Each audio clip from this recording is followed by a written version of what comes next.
years old. I was born in Bekasi.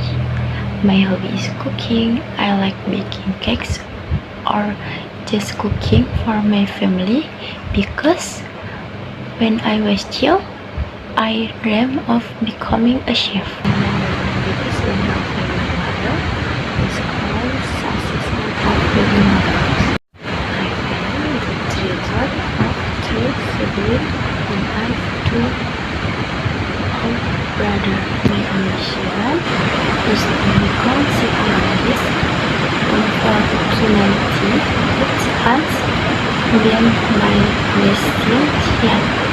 Even though I can become psychologist, but I still have to teach about pursuing my dream of becoming teacher, family,